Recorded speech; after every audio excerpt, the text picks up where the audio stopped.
Beautiful riding on the sidewalks of San Jose. He had neither large numbers of supporters, nor finances, nor friends in high places. Here on the streets of San Jose. Yes, the path to truth can be a lonely one.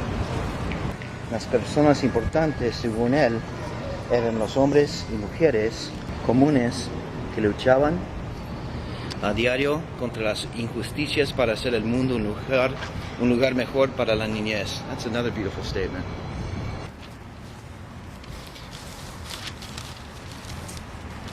Okay, got the San Jose Mercury News. How bad could it get? August 19th, 2007. Let's talk a little bit about it, okay? It's critical to talk about leverage. You might have heard that leverage is a two-edged sword and that it cuts both ways. Well, it does. For instance, let's say if somebody here in Silicon Valley had a cheap house, which is $500,000. A lot of people got in for zero money down, which means they financed the full $500,000, which is 100% leverage. People that bought a house like that, if the house goes down, let's say 10%, which would be $50,000, they already have a negative equity of $50,000. If they went to sell it, the real estate closing cost might be 6%. They're getting closer to $400,000. So their negative in the house, in the $500,000 house, would be $100,000. In that case, they can come up with the money and sell their house and get out of it. But they probably won't. They'll probably walk away from the house. Just yesterday, I talked to a man in Spanish. Loves a family home he bought 2 years ago. Had 100% financing. And he's run up his credit cards $30,000 or $40,000 just making his payments and paying his bills. He's going to end up walking away from the house. Do you think a bank's going to lend him or anybody's going to lend him money if it's not a family member that wants to help him out? Unfortunately not. That's happening all over the place. I'm here in San Jose at San Jose State. Beautiful college, beautiful day in California. I was talking to an old timer on the tram. The man must have been 75 years old. Southwest flight coming in. And he's a retired real estate agent. He sees this happening too. People are putting their mortgage payments on their credit cards. So we're going to see a lot of homes, even here in beautiful California, head down the tubes and be foreclosed on. As you might know, there's a stat about 14 million homes worldwide are going to have these higher interest rates. Already, people can't make the payments. It's not only in Central California, but right here in, frankly, one of the most beautiful places in the world, Silicon Valley.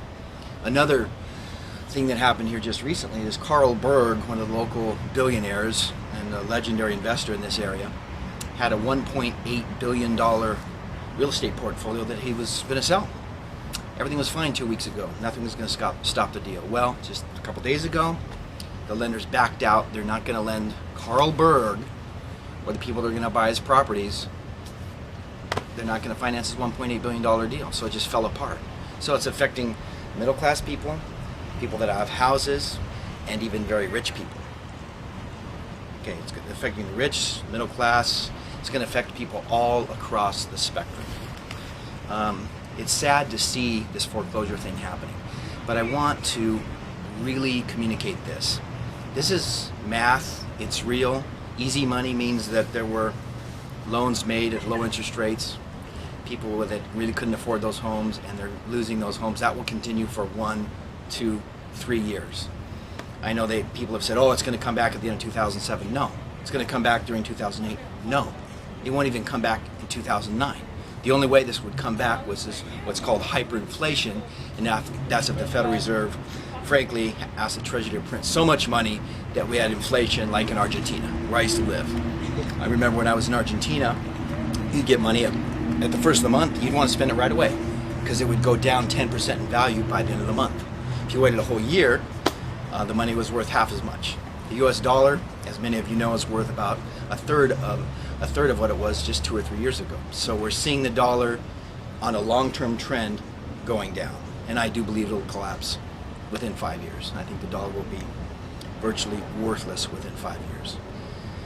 I get comments that people say, hey, that's too grim, that's too end of the world. No, it's reality. Wouldn't you rather deal with reality for your family, for your friends, for your loved ones? Things like basic commodities and basic necessities are important. I've been rich, I've been poor, and I'm grateful for both experiences. A lot of Americans are going to become poor. I hope that nobody commits suicide, but there's going to be a lot of people committing suicide because the financial house is just beginning to collapse. Unfortunately, it's going to be not a Merry Christmas, and a year from now, it's just going to be horrific. Prepare accordingly so that you can be happier and more joyful. Don't worry if you get wiped out. Frankly, I've been wiped out financially. I'm not cooking in it right now, but you know what? I have my health and strength. I have friends. I'm still traveling. I love life, and we'll live for another day. There's another day to fight the battle. God bless you all. California is starting to sink. It's happening, and you'll see it happening, especially in these markets where it went way up. Florida, Boston, New York, where housing prices, where I used to live, you can't even get a 3-bedroom, 1-bath house for under $1 million. It costs $1.5 million for a decent house in an okay neighborhood in Los Altos. That's changing right now, and when we update this a year from now, the losses will be dramatic. I'm going to make a DVD to explain these things in more detail because I just feel that urgency, and that should be out within a couple weeks. The real estate decline won't be 5 or 10 or 20 or 30%. It'll be 40 or 50% or more. The stock market's related to that because people are pulling and selling their assets to take care of current bills. And even billionaires and billionaire hedge funds on Wall Street are doing that. Anyway, I'm headed back to Utah soon. Here's my message from San Jose, California. Beautiful San Jose State. I've had a great time, met some friendly people, and it's been fantastic. God bless you all. Hasta la vista, baby.